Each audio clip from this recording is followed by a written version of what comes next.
ہم میں سے ہر ایک کو سابقہ پیش آتا ہی آتا ہے، کیونکہ موت ایک ایسی حقیقت ہے کہ ہم نے خود بھی مرنا ہی مرنا ہے اور دوسروں کی موت کو بھی ہم نے دیکھنا ہے۔ ہمارے سامنے بھی لوگوں نے مرنا ہے، ہمارے عزیز و اقارب نے ہمارے سامنے فوت ہونا ہے، اور ہمیں بھی اس گھاٹی سے گزر کر جانا ہے۔ موت نے ایک دن ہم کو بھی گلے لگانا ہی لگانا ہے، اور ہمارے دین نے ہمیں مکمل ضابطۂ حیات دیا ہے، پیدا ہونے سے لے کر مرتے دم تک ہمارا عمل کیا کس طرح ہونا چاہیے، ایک ایک چیز کی رہنمائی محمد الرسول اللہ صلی اللہ علیہ وآلہ وسلم نے کر دی۔ اب آج ہم یہ جانیں گے کہ جب انسان مر جاتا ہے تو دیگر جو اس کے لواحقین ہیں ان کو اس کے ساتھ دینی اعتبار سے کس طرح سے معاملہ کرنا چاہیے، کس طرح سے پیش آنا چاہیے۔ کیونکہ دیکھیں، ہم جب کوئی مسلمان وفات پا جاتا ہے تو ہم ایک خاص طریقہ کار سے اس کو غسل دیتے ہیں، ایک خاص طریقہ کار سے اس کو کفن پہناتے ہیں، ایک خاص طریقہ کار سے اس کا جنازہ پڑھتے ہیں، ایک خاص طریقہ کار سے اس کو لحد میں اتارتے ہیں، اور اس کے بعد اس کی قبر کو ایک خاص شکل دیتے ہیں، اور اس کے بعد اس کی قبر پر دعا کرتے ہیں، اور 3 دن تک جو شریعت نے ہمیں اس کے افسوس کرنے کی اجازت دی ہے۔ یہ سارا کچھ ہم کیوں کرتے ہیں؟ اس لیے کہ یہ سارا طریقہ ہمارا دین ہے، اور ہمیں یہ سارا طریقہ محمد الرسول اللہ صلی اللہ علیہ وآلہ وسلم نے سکھایا ہے۔ اس لیے یہ نقطے کی بات سمجھ لیں کہ انسان کے مر جانے سے لے کر اس کے لواحقین کا اس کو قبر میں دفنا کر آنے تک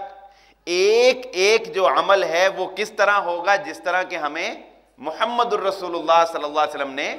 سکھایا ہے۔ جس طرح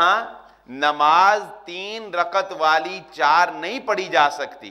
2 والی 3 نہیں پڑھی جا سکتی، اسی طرح اس طریقے میں بھی کوئی اضافہ کیا جا سکتا نہیں، کوئی اضافہ نہیں۔ کیوں؟ کیونکہ یہ سارا طریقہ ہمارا دین ہے، اور دین میں اضافہ کرنے کی رسول اللہ صلی اللہ علیہ وسلم نے ہمیں اجازت نہیں دی، اللہ نے ہمیں اجازت نہیں دی۔ تو آئیے اب ہم گفتگو آغاز کرتے ہیں، کیونکہ بہت سے لوگ اس معاملے میں لا علمی کی وجہ سے لاپرواہی کا شکار ہو جاتے ہیں۔ سب سے پہلے جب آپ کسی ایسے مریض کے پاس ہوں جو مرض الموت کے اندر مبتلا ہو، یا آپ کسی کی ایسی حالت دیکھیں، اس کو کوئی اٹیک ہو، دیگر طبی سہولیات فراہم کرنا تو اپنی جگہ، لیکن جب آپ کسی کو ایسی حالت دیکھیں کہ آپ کو محسوس ہو کہ اس کا اب زندہ رہنا مشکل ہے، یا اس کا وقت موت کا قریب آ گیا ہے، تو سب سے پہلا طریقہ جو محمد الرسول اللہ صلی اللہ علیہ وآلہ وسلم نے ہمیں سکھایا ہے وہ کیا ہے کہ اپنے مرنے والوں کو، یعنی جو مرض الموت میں مبتلا ہوں، ان کو لا الہ الا اللہ محمد الرسول اللہ کی تلقین کرو۔ لقینوا موتاکم، اپنے مردوں کو تلقین کرنی ہے۔ اور تلقین کرنے کا طریقہ کار کیا ہے؟ تلقین کرنے کا طریقہ کار انتہائی حکمت عملی سے اختیار کیا جاتا ہے، اور وہ کیا کہ یہ نہیں کہ آپ اس مرنے والے کو یہ کہنا شروع کر دیں کہ پڑھ لو کلمہ پڑھ لو۔ بسا اوقات انسان ایسی حالت میں شدید تکلیف میں ہوتا ہے، بسا اوقات اس کے حواس کام نہیں کر رہے ہوتے، اس لیے اس کا بہترین طریقہ کیا ہے کہ جب آپ کسی ایسے مریض کے پاس ہوں اور آپ محسوس کریں تو آپ خود اونچی آواز میں لا الہ الا اللہ محمد الرسول اللہ پڑھنا شروع کر دیں۔ آپ خود جو ہے بجائے اس کے، دیکھیں یہ بڑے حوصلے کے کام ہیں، بجائے اس کے کہ آپ واویلا شروع کر دیں، ہائے لٹ گئے، مارے گئے، کیا ہو گیا، اب یہ اس طرح کے کام عام طور پہ ہم لوگ شروع کر دیتے ہیں نا، کہ اگر کسی کو ہم دیکھتے ہیں کوئی ایسا مسئلہ تو ایک دم واویلا سا شروع، نہیں، واویلا نہیں، بڑے صبر کے ساتھ، بڑے حوصلے کے ساتھ۔ رسول اللہ صلی اللہ علیہ وآلہ وسلم نے ایک عورت کو جب اسی طرح ایک میت پر بہت روتے ہوئے دیکھا تو اللہ کے نبی صلی اللہ علیہ وآلہ وسلم نے اس کو تلقین کی کہ صبر کرو، اور نبی صلی اللہ علیہ وسلم نے فرمایا کہ صبر وہ صدمہ پہنچتے وقت اول میں ہی ہوتا ہے، بعد میں تو انسان کو صبر آ ہی جاتا ہے نا، بعد میں تو انسان کتنا کو رو لے گا، کسی سے کتنی بھی محبت ہو تو بتائیں کتنا کو کوئی رو لیتا ہے، کوئی 2 دن رو لے گا، کوئی 3 دن رو لے گا، کوئی ہفتہ رو لے گا، بس اس کے بعد تو ختم ہو جائے، آنسو خشک ہو جائیں گے۔ تو صبر کرنے کا جو مفہوم ہے وہ کیا ہے کہ جب صدمہ پہنچا اسی وقت انسان اپنے آپ پر قابو رکھے، اپنے حواس پر قابو رکھے، صبر کرے۔ صبر صدمے کے شروع میں ہوتا ہے، آغاز میں ہوتا ہے، جب انسان کو صدمہ پہنچتا ہے۔ تو یہ بڑے حوصلے اور ہمت کا کام ہے، اور اپنے آپ کو اور اپنے گرد و نواح، اپنے اہل خانہ کو، اور بالخصوص خواتین اس معاملے میں کم جو ہے وہ حوصلہ ہوتی ہیں اور بے صبری جلدی ہو جاتی ہیں، واویلا جلدی شروع کر دیتی ہیں۔ اس لیے یہ بڑے حوصلے سے کہ اگر کوئی ایسا آپ کے سامنے پیش آئے معاملہ تو آپ نے کیا کرنا ہے، لا الہ الا اللہ محمد الرسول اللہ، خود اونچی آواز سے پڑھنا شروع کر دینا ہے۔ وہ مرنے والا جو ہے، وہ میت یا جو مرض الموت میں مبتلا ہے، وہ سن کر وہ جو ہے اس کو، وہ بھی مسلمان ہی ہے نا، اس کو بھی پتا ہے کہ مرنے سے پہلے کلمہ پڑھنا ہے، تو اس کو یاد آ جائے گی یہ بات، اور آپ کے الفاظ پڑھ کر پڑھنا اس کے لیے آسان ہو جائے گا اور وہ دہرا لے گا۔ اور اس کی فضیلت بھی رسول اللہ صلی اللہ علیہ وآلہ وسلم نے یہ عظیم بیان فرما دی کہ آپ صلی اللہ علیہ وآلہ وسلم نے فرمایا، جس شخص کا یعنی مسلمان کا مرتے وقت آخری کلمہ لا الہ الا اللہ محمد الرسول اللہ ہوا، اللہ رب العزت نے اسے جنت میں داخلہ عطا فرما دیا۔ اس کے بعد مر جانے، اگر کوئی انسان وفات پا گیا تو سب سے پہلا کام کیا کرنا ہے کہ آپ نے اس کے جسم کو سیدھا کرنا ہے، اس کے جسم کو سیدھا کرنا ہے، اس کی ٹانگیں، اس کے بازو، اس کے ہر چیز اس کی سیدھی ہونی چاہیے، کیونکہ یہ ذہن نشین رکھیں، انسان جب مر بھی جائے شریعت نے اس کے وقار کو مجروح نہیں ہونے دیا ہے، اس کی عزت، اس کا احترام، اس کا وقار اسی طرح قائم رکھنا ہے جس طرح کہ وہ زندہ کا قائم تھا۔ رسول اللہ صلی اللہ علیہ وآلہ وسلم نے فرمایا، مردہ انسان کی ہڈی توڑ دینا ایسے ہی ہے جیسے زندہ انسان کی ہڈی توڑ دینا ہے۔ یعنی یہ مطلب نہیں کہ اب وہ مر گیا ہے تو چاہے اس کی ٹانگ جیسے مرضی پکڑ لو، اس کا بازو جیسے مرضی پکڑ لو، اس کو جیسے مرضی رکھ دو، نہیں۔ اگر قبر میں اتارنا ہے بڑے اہتمام سے، کوئی خراش، کوئی نقصان، جس طرح زندہ انسان کو ہم تکلیف پہنچانے سے بچتے ہیں نا، اسی طرح رسول اللہ صلی اللہ علیہ وسلم نے فرمایا کہ اس کو بھی تکلیف نہیں پہنچانی۔ تو سب سے پہلا کام کیا کرنا ہے، اسی وقت اس کا جسم جو ہے وہ سیدھا کرنا، اور اس کے بعد اللہ کے نبی صلی اللہ علیہ وآلہ نے فرمایا کہ جب انسان مر جاتا ہے، اس کی روح نکل جاتی ہے تو شخص بصرہ، اس کی آنکھیں کھلی رہ جاتی اور وہ اپنی آنکھوں سے اپنی روح کو آسمان کی طرف جاتے ہوئے دیکھ رہا ہوتا ہے۔ اللہ کے نبی صلی اللہ علیہ وآلہ وسلم نے یہ تلقین فرمائی، اور آپ صلی اللہ علیہ وآلہ وسلم نے یہ عمل بھی فرمایا کہ سب سے پہلے پھر اس کے بعد مردے کی آنکھوں کو بند کر دیا جائے گا۔ مردے کی آنکھیں جو ہیں، اس کی پلکیں ایسے ہاتھ پھیریں گے وہ بند ہو جائیں گی، اور یہ کام بہت احتیاط کا ہے کہ اللہ کے نبی صلی اللہ علیہ وسلم نے فرمایا اس وقت میت کے لیے تم نے اپنی زبان سے اچھی اور خیر کی بات نکالنی ہے، کیونکہ اس وقت جو بھی بات تمہارے منہ سے نکلتی ہے فرشتے اس کے اوپر آمین کہتے ہیں۔ فرشتے وہاں پر موجود ہوتے ہیں اس وقت، اور اس وقت فرشتے آمین کہتے ہیں۔ کیا معنی؟ کہ مرنے والے کے مرتے ہی، آنکھیں بند کرتے ہی تم نے اس کے لیے دعائیں شروع کر دینی ہیں، تم نے اس کے لیے دعائیں مانگنی شروع کر دینی ہے، کیونکہ جو بھی تم اس کے لیے اس وقت دعائیں مانگو گے، اس کے لیے خیر کی بات مانگو گے، اللہ کے فرشتے جو اس وقت وہاں پر حاضر ہوں گے وہ تمہاری ان دعاؤں پر آمین کہیں گے۔ گویا یوں سمجھ لیجئے کہ یہ ایک اشارہ کیا اللہ کے نبی صلی اللہ علیہ وسلم نے اس جانب کہ اس وقت جو دعائیں مانگی جاتی ہیں وہ سمجھ لو کہ ایک قبولیت کی گھڑی ہوتی ہے، کیونکہ فرشتوں کا آمین کہنا تمہاری دعا کے اوپر یہ قبولیت میں اضافہ کر دیتا ہے۔ اس لیے اللہ کے نبی صلی اللہ علیہ وآلہ وسلم نے ارشاد فرما دیا کہ اس کو اس وقت میت کے لیے اچھے کلمات اپنی زبان سے نکال لیں، دعائیہ کلمات اپنی زبان سے نکال لیں۔ اور یہ بات بھی اللہ کے نبی صلی اللہ علیہ وسلم نے ارشاد فرمائی کہ اگر کسی، آگے بھی انشاءاللہ آ جائے گا یہ بیان، لیکن میں ابتدا میں ذکر کر دوں کہ اگر مرنے والے کی اس وقت یا غسل دیتے ہوئے، غسل دینے والے کو یا اس کا لباس سیٹ کرتے ہوئے بھی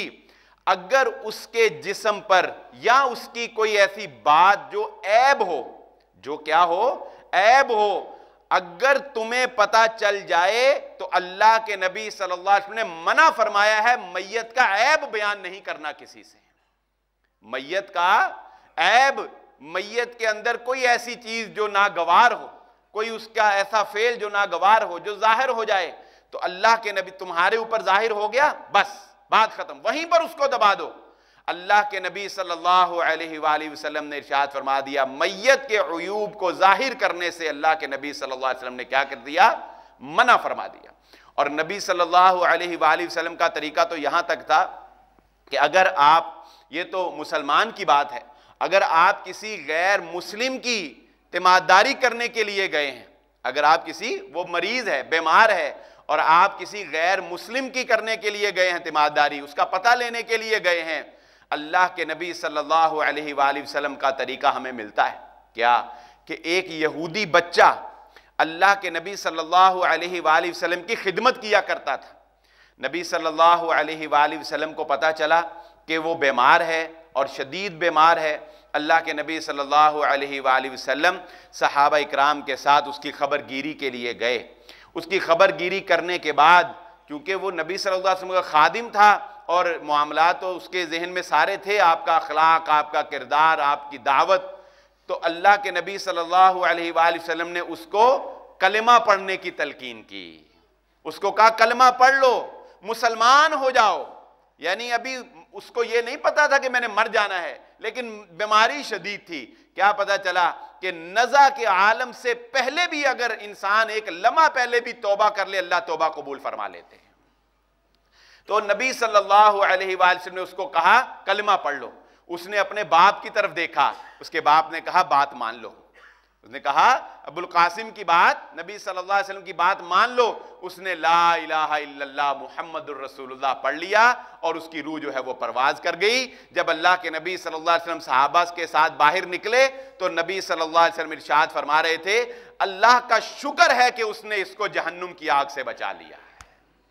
یعنی کیا پتا چلا کہ ہمارے کچھ ملازمین یا اگر کوئی ملنے والے ایسے ہوں جو غیر مسلم ہوں، اگر ہم ان کی تیمارداری کے لیے جائیں، ان کو مرض الموت میں مبتلا پائیں، تو ان کو بھی اس وقت اسلام لانے کی دعوت دیں، ان کو بھی کلمہ پڑھنے کی دعوت دیں۔ آپ کی اس دعوت سے اگر وہ مسلمان ہو جائے، آپ کے لیے بھی یہ ایک نیکی کا بہت بڑا سامان ہو جائے گا اور اس کو بھی اللہ رب العزت جہنم کی آگ سے محفوظ فرما لے گا۔ تو اس کے بعد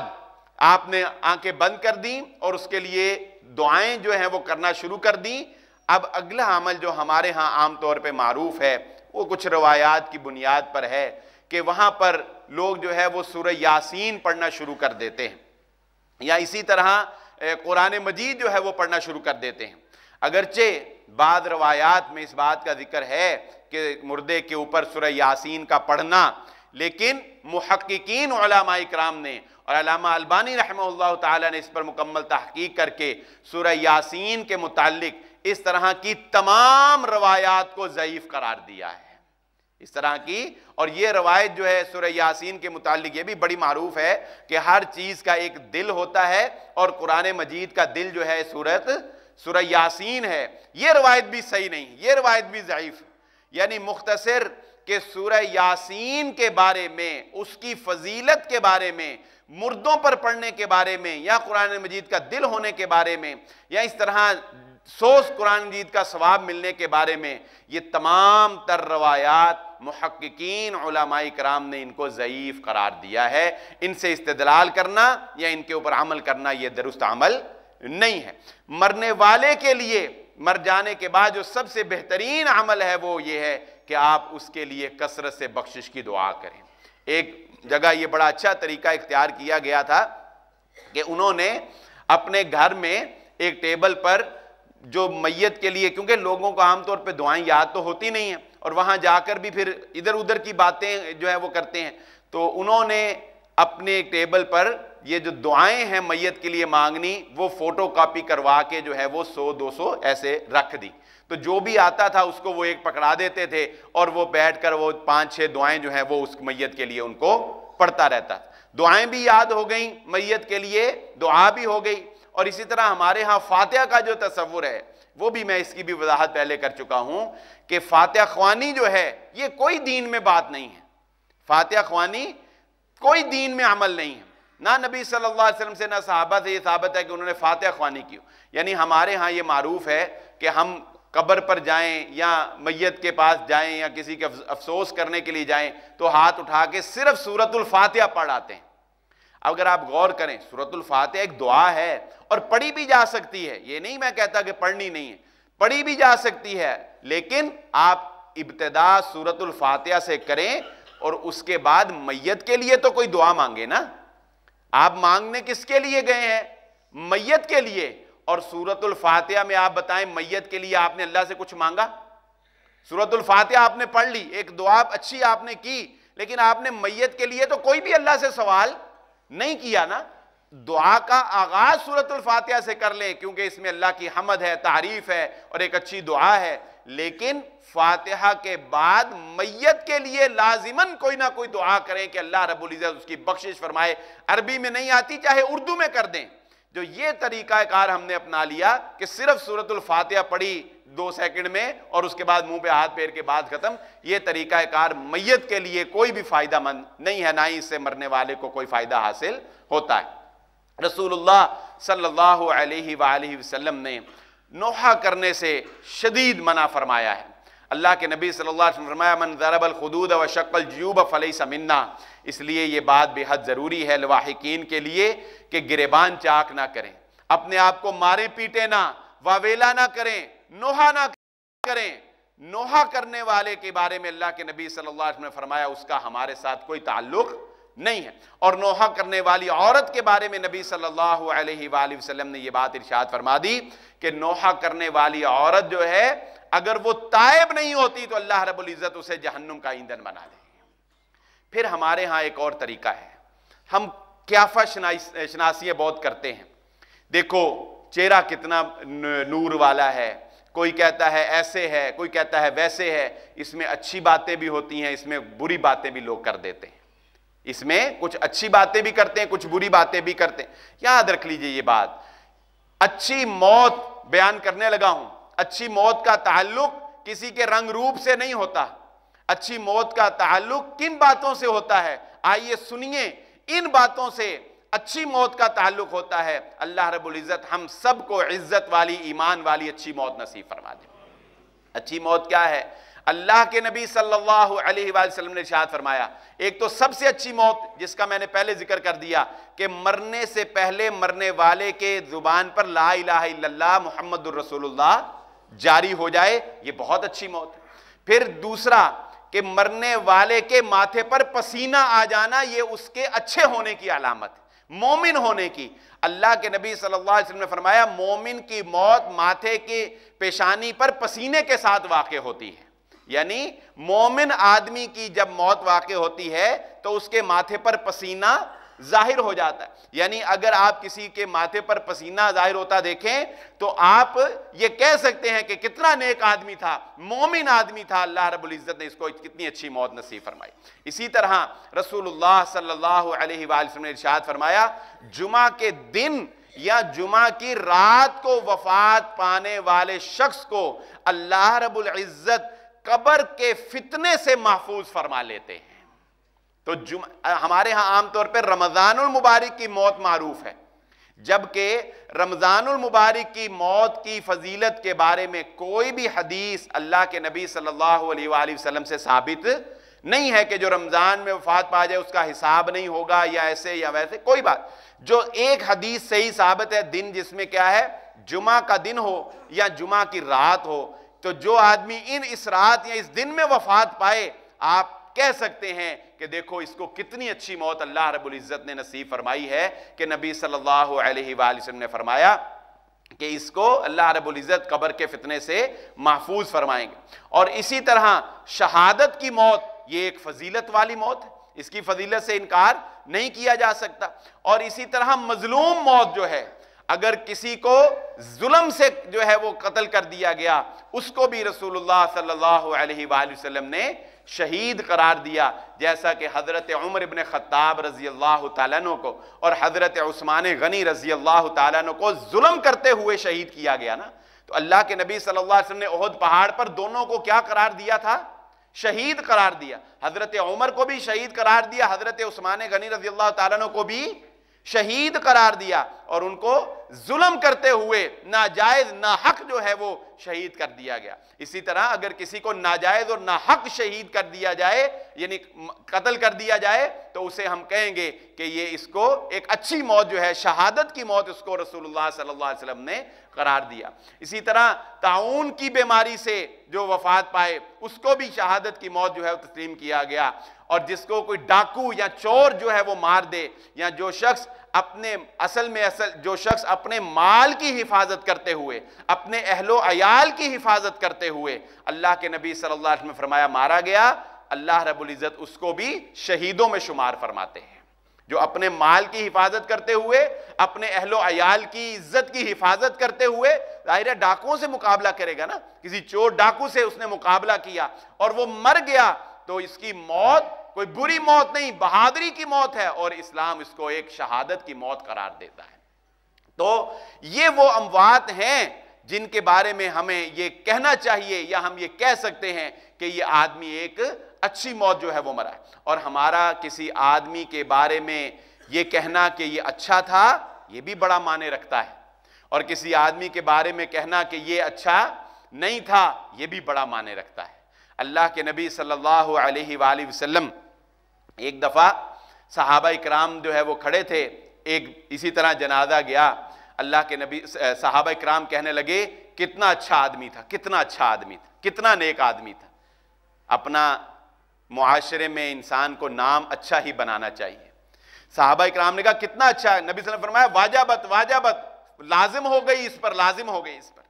اس کے بعد پھر ایک جنازہ اسی طرح جو ہے میت گزری، اللہ کے نبی صلی اللہ علیہ وسلم نے پھر یہی بات ارشاد فرمائی. تو صحابہ نے حیران ہو کر پوچھا کہ اللہ کے نبی صلی اللہ علیہ وآلہ وسلم جس کے بارے میں ہم نے اچھا کہا آپ نے اس کے بارے میں کہا فرض ہوگی، لازم ہوگی، جس کے بارے میں برا کہا اس کے بارے میں یہ کہا. اللہ کے نبی صلی اللہ علیہ وسلم نے فرمایا جس کے بارے میں تم نے کہا یہ بہت اچھا انسان تھا، تمہاری گواہی پڑ گئی، اللہ رب العزت نے اس کے اوپر جنت کو لازم کر دیا ہے. اور جس کو تم نے کہا برا انسان تھا، اس کے لیے جہنم کو لازم کر دیا ہے. یعنی انسانوں کی گواہیاں بھی ایک معنی رکھتی ہیں کہ یہ انسان اچھا انسان تھا، یہ انسان جو ہے کیا تھا، یہ برا انسان. تو مرنے والے کے مر جانے کے بعد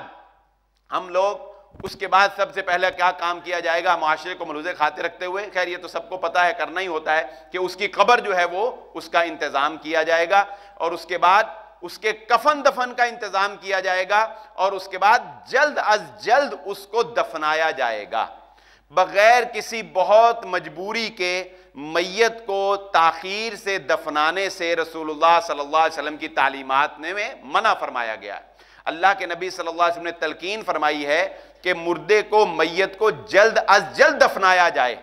کیوں؟ اگر وہ اچھا انسان ہے تو اس دنیا کی تنگی اور تکلیف سے جلدی نجات پا کے نعمتوں تک جلدی پہنچ جائے گا، اور اگر برا انسان ہے تو یہ چرند پرند، یہ زمین، یہ مخلوق، یہ انسان جو ہے یہ جلدی ان کی جان چھوٹ جائے گی، اس برے انسان سے آگے جائے گا. کیونکہ جب کوئی برا انسان مرتا ہے تو زمین بھی شکر کا کلمہ پڑتی ہے، اور یہ چرند پرند بھی شکر کرتے ہیں کہ بوجھ تھا یہ دھرتی کے اوپر، یہ ہماری اس سے جان چھوٹ گئی ہے. اور یہ بات بھی ذہن نشین رکھیں، اس طرف بھی ہمارا دھیان نہیں جاتا کہ سب سے پہلے جو کرنے والے کام ہیں وہ کیا ہیں، کہ اس کا جنازے سے بھی پہلے کا یہ کام ہے، جنازے سے بھی پہلے کا وہ، کیونکہ ابھی ہم جنازے سے پہلے کے کام ہی آج ہم نے ڈسکس کرنے. جنازے سے پہلے کا یہ کام ہے کیا، کہ یہ دیکھا جائے کہ میت کے اوپر قرضہ کتنا ہے، میت کے اوپر قرضہ کیوں؟ اگر اس کے اوپر قرضہ ہوا تو اللہ کے نبی صلی اللہ علیہ وآلہ وسلم نے تو اس شخص کا جنازہ ہی نہیں پڑھایا جس کے اوپر قرضہ تھا. دیکھا، یہ نہیں کہ اگر قرضہ ہے تو جنازہ نہیں. میں اس کے آپ کو ڈیٹیل سے سمجھاتا ہوں. ایک آدمی مر گیا، اس کے اوپر قرضہ ہے، کیا دیکھا جائے گا کہ جتنا اس کے اوپر قرضہ ہے کیا اتنا مال اس نے چھوڑا ہے؟ مثلا اس کے اوپر ₹1,00,000 قرضہ ہے، اس کے پاس ₹1,00,000 ہے یا ₹1,00,000 کی جائیداد اس کی ہے. اگر ہے تو ٹھیک ہے، اس جائیداد سے اس کا قرضہ ادا کر دیا جائے گا. اگر نہیں ہے تو اللہ کے نبی صلی اللہ علیہ وسلم نے جس کا جنازہ پڑھانے سے انکار کیا تھا وہ وہی تھا جس کے اوپر قرضہ تھا اور اس کے پیچھے قرضہ ادا کرنے کے لیے کوئی ایسر نہیں تھے. تو پھر نبی صلی اللہ علیہ وسلم نے صحابہ کو کہا تم اس کا جنازہ پڑھ لو. پھر ایک ابو قتادہ رضی اللہ تعالیٰ نے اس کی ذمہ داری قبول کی، مطلب کہ کوئی ذمہ دار بنے گا، مقروض کا کوئی ذمہ دار بنے گا، چاہے وہ اس کی اپنی جائیداد ہو جو اس نے چھوڑی یا کوئی اور اس کا ذمہ دار بن جائے. جب کوئی اس کا ذمہ دار بن جائے گا پھر اس کا جنازہ رسول اللہ صلی اللہ علیہ وسلم نے پڑھا دیا. حتیٰ کہ جب فراوانی ہو گئی نا، جب آپ صلی اللہ علیہ وسلم کے پاس مال آ گیا، خیبر سے فتوحات ہو گئیں، تو اللہ کے نبی النبی اولیٰ بالمؤمنین کے تحت اللہ کے نبی صلی اللہ علیہ وسلم نے یہ اعلان فرما دیا تھا کہ آج کے بعد کوئی بھی مسلمان وفات پائے اس کے اوپر قرضہ ہو، اگر اس کا قرضہ کوئی ادا نہیں کرنے والا تو اس کا قرضہ محمد الرسول اللہ صلی اللہ علیہ وسلم ادا کریں.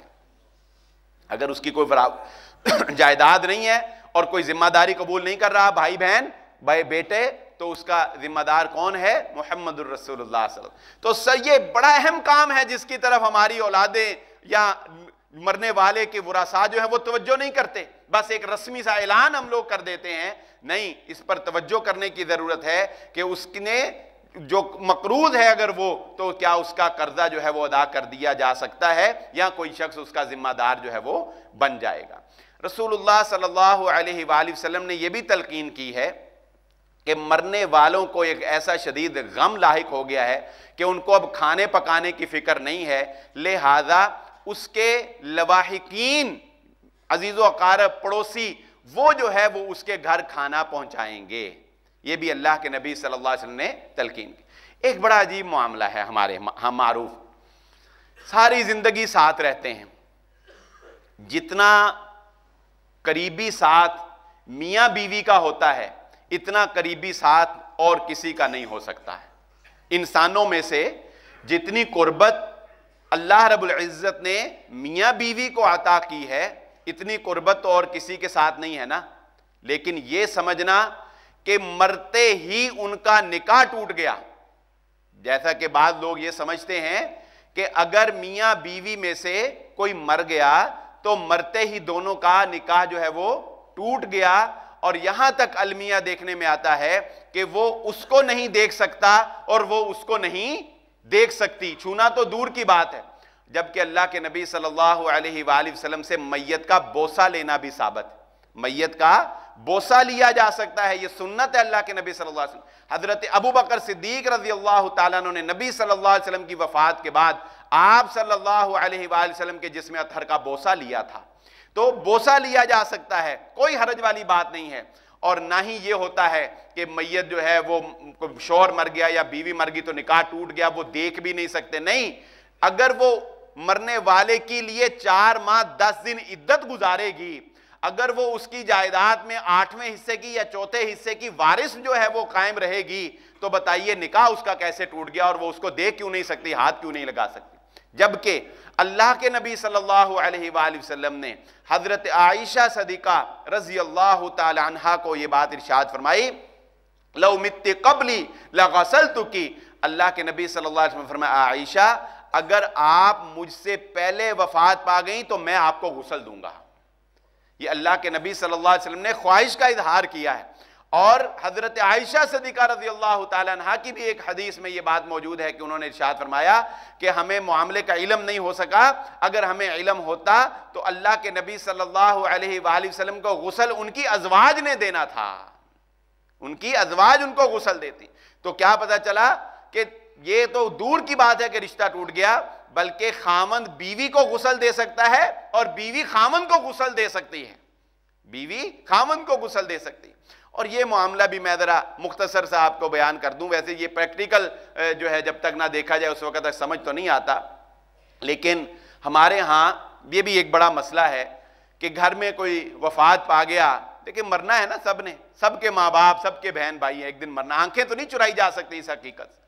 تو ہوتا کیا ہے، چلو مسجد کی طرف دوڑو،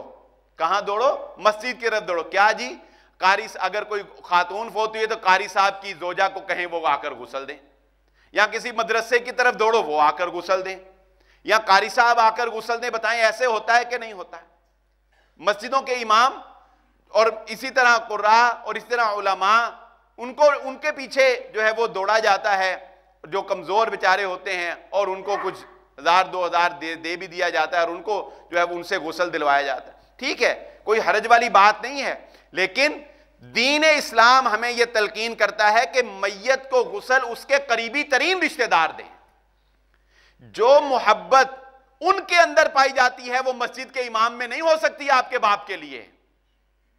جو محبت آپ کے دل میں اپنے باپ کے لیے ہے وہ محبت کسی مسجد کے امام میں نہیں ہو سکتی۔ اور پھر انسان سے کئی باتیں وابستہ ہیں، جو پردہ پوشی آپ اپنے ماں باپ کی، اپنے بہن بھائیوں کی کر سکتے ہیں، وہ کوئی دوسرا نہیں کر سکتا ہے۔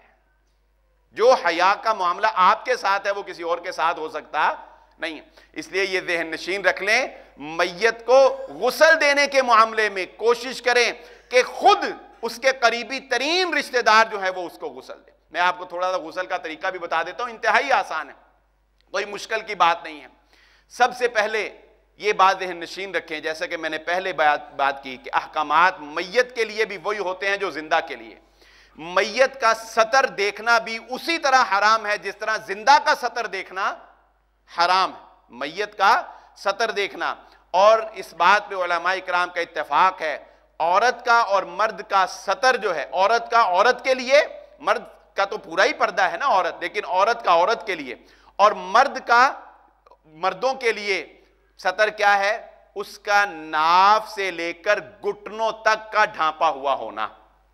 ناف سے لے کر گھٹنوں تک کا ڈھانپا ہوا ہونا، یہ سطر ہے مرد کا بھی اور عورت کا بھی۔ اور عورت کو تو ظاہر ہے غسل دے گا یا اس کا خامن دے گا، اس کے لیے تو وہ والا معاملہ ہی نہیں ہے، لیکن اگر کوئی خاتون دوسری خاتون کو غسل دے گی تو وہ بھی اس سطر کا لحاظ رکھے گی۔ تو سطر جو ہے اس کے اوپر کپڑا ہی ہوگا، اس کو آپ نے ڈھانپا ہی رہنے دینا ہے۔ جس طرح ہم عام غسل جنابت کرتے ہیں یا حیض کا غسل خواتین کرتی ہیں، وہی غسل کا طریقہ ہے، لیکن اس میں صرف یہ ہے کہ سب سے پہلے میت کے اس کو تھوڑا سے آپ کسی کو کہیں اس کی ٹانگیں جو ہیں وہ تھوڑی سی اوپر کریں، اور اس کے پیٹ کے اوپر آپ تھوڑا سا دباؤ ڈالیں تاکہ اگر پیٹ میں کوئی غلاظت وغیرہ ہے یعنی اس کو نکال دیں، وہ صاف ہو جائے۔ اس کے بعد جس طرح استنجا کیا جاتا ہے اس طرح اس کو استنجا، اوپر کپڑا رہے گا، اور آپ ہاتھوں پر گلوز پہن لیں گے، ہاتھوں پر آپ نے گلوز پہن لینے ہیں کپڑے کے بنے ہوئے یا جو بھی اچھا کوئی ہو، گلوز پہن لینے ہیں، پریس کرنا ہے، کوئی اگر غلاظت وغیرہ ہوگی نکلے گی، آپ نے اس کو استنجا کروانا ہے، لیفٹ ہینڈ سے استنجا کروانا ہے، اور اس کے بعد اس کو کپڑا اوپر رہے گا، آپ نے ہاتھ سے ہی اس کو استنجا کروا کے اچھی طرح صاف کر کے، اس کے بعد جس طرح ہم عام وضو کرتے ہیں غسل سے پہلے، اس طرح اس کو آپ نے وضو کروانا ہے۔ میت کے ہاتھ جو ہیں وہ دھونے ہیں، اس کے منہ میں ہلکا سا پانی ڈال کر انگلی پھیر دیں، ناک میں پانی ہلکا سا بس اندر نہ جائے، اور اسی طرح اس کے بعد اس کا چہرہ دھوئیں، اس کے بازو دھوئیں، اور سر جو ہے وہ مکمل دھونا ہوتا ہے، جس طرح ہم غسل جنابت میں وضو کرتے ہیں نا پہلے، سر مکمل دھونا ہوتا ہے۔ اور خواتین کے لیے میت میں خواتین کے لیے یہ رخصت نہیں ہے، ویسے وہ اگر غسل کریں حیض کا غسل تو انہیں اپنے بال کھولنے ضروری نہیں ہیں، لیکن میت کو غسل دیتے ہوئے اگر عورت کی میت ہو تو اس کے سارے بال کھولے جائیں گے، اس کے سارے بال کھول کر اچھی طرح بالوں کو گیلا کیا جائے گا، اور اس کے بعد رسول اللہ صلی اللہ علیہ وسلم کی بتائی ہوئی تعلیمات کے مطابق اس کے بالوں کی 3 چٹیاں جسے ہم کہتے ہیں، 3 چٹیاں جو ہیں وہ بنا دی جائیں گی عورت کے لیے، اور اس کے بعد اس کے پاؤں جو ہیں وہ دھو دیے جائیں گے، اور اس کے بعد میت کو جو پانی آپ نے اس کے اوپر پورے جسم پر بہانا ہے، اللہ کے نبی صلی اللہ علیہ وآلہ وسلم نے یہ تلقین فرمائی ہے کہ بیری کے پتوں کو لے کر پانی تھوڑا سا بوائل کر کے جتنا کہ ہم عام جسم برداشت کر سکتا ہے. اس بات کا بھی خیال رکھنا, یہ نہیں کہ کوئی پرواہ نہیں جتنا مرضی گرم ہو جائے, نہیں, جتنا ہم عام زندہ انسان گرم پانی برداشت کرتے ہیں نہاتے ہیں اتنا ہی پانی گرم لے کر بیری کے پتے ڈال کر بوائل کر لیں. اس کے بعد اس پانی سے میت کے پورے جسم کو جو ہے وہ نہلا دیں. ظاہر ہے کمر جو ہے وہ اس کی نیچے ہوگی تو اس کو ایک کروٹ دائیں کر کے پہلے ادھر سے اس کو گیلا کریں, پھر بائیں کر کے کروٹ اس کو ادھر سے جو ہے وہ گیلا کریں. ایک آدمی کا کام نہیں ہوتا, 2-3 آدمی جو ہے وہ ساتھ لگتے ہیں. تو اس پورے کو جو ہے, اور اس کے بعد پھر آخر میں اللہ کے نبی صلی اللہ علیہ وسلم نے یہ بھی تلقین فرمائی کہ ایک پانی لیں ٹب میں اور کافور ڈالیں اس میں خوشبو کافور جو ہے وہ ڈال کر, اس کے بعد کافور والے جو خوشبو والا پانی ہے اس سے پھر میت کے ایک دفعہ جسم سارے کو دھو دیں. بس یہ سمپل سا طریقہ ہے میت کو غسل دینے کا. بس کوئی اس میں تکلفات نہیں, تکلفات جتنے مرضی ڈال لیں, لیکن اب بتائیں یہ کوئی مشکل کا کام ہے؟ یہ کوئی مشکل نہیں ہے. تو آج سے یہاں جتنے بھائی بیٹھے ہیں جنہوں نے یہ سن لیا, نہیں سمجھ آئے گی کوئی بات مجھ سے بعد میں پوچھ لیں, کسی اور سے پوچھ لیں, لیکن کم از کم یہ عہد ضرور کر لیں کہ اگر کسی اپنے کی فوتگی ہوتی ہے تو غسل آپ نے خود دینا ہے, کسی کی طرف جانے کی ضرورت نہیں ہے. اور غسل دینے کے بعد پھر انشاءاللہ آگے کفن والا معاملہ آتا ہے کہ اس کو کفن کیسے دینا ہے, اور پھر آگے وہ انشاءاللہ ہم آئندہ اپنے جمعہ میں کفن سے شروع کر کے تو پھر آخر قبر میں اتارنے تک اور بعد والا جو ہے وہ ہم ذکر کر دیں گے. آج کی گفتگو کا لب لباب اور خلاصہ آپ کے سامنے ذکر کر دوں کہ یہ مسائل میں نے آج آپ کے سامنے گوش گزار کیے ہیں کہ انسان جب مر جاتا ہے کوئی ہمارے سامنے, ہم نے اس کے لیے کیا کرنا ہے. سب سے پہلے بیان کیا کہ اس کے سامنے کلمہ لا الہ الا اللہ محمد الرسول اللہ پڑھنا ہے, حواس باختہ نہیں ہو جانا,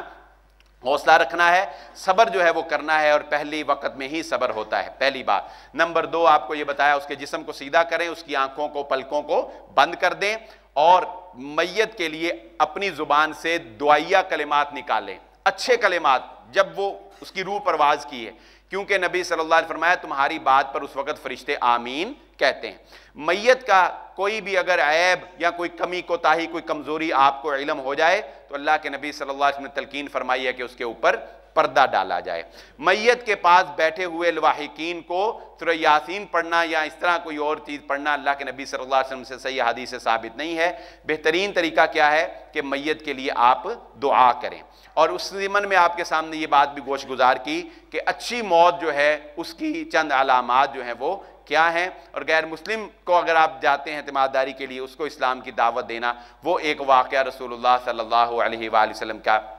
وہ بھی آپ کے سامنے بیان کیا. پھر ایک بڑے مین بات یہ بیان کی کہ میاں بیوی کا جو رشتہ ہے یہ مرنے سے کوئی ٹوٹ نہیں جاتا. میاں بیوی یہ نہیں کہ وہ ایک دوسرے کو دیکھ نہیں سکتے مرنے کے بعد یا ہاتھ نہیں لگا سکتے, ایسی کوئی بات نہیں ہے, غسل بھی دے سکتے ہیں. اور آخر میں آپ کے سامنے مختصر غسل کا طریقہ جو ہے وہ رکھا, اور یہ بات رکھی کہ غسل دینے کی آپ خود کوشش کریں, کیونکہ رسول اللہ صلی اللہ علیہ وآلہ وسلم نے یہ تلقین فرمائی ہے کہ مرنے والے کو اس کے اقربا جو ہے وہ غسل دیں, یہ سب سے افضل ہے. اللہ رب العزت سمجھنے کی اور عمل کرنے کی توفیق عطا فرمائے.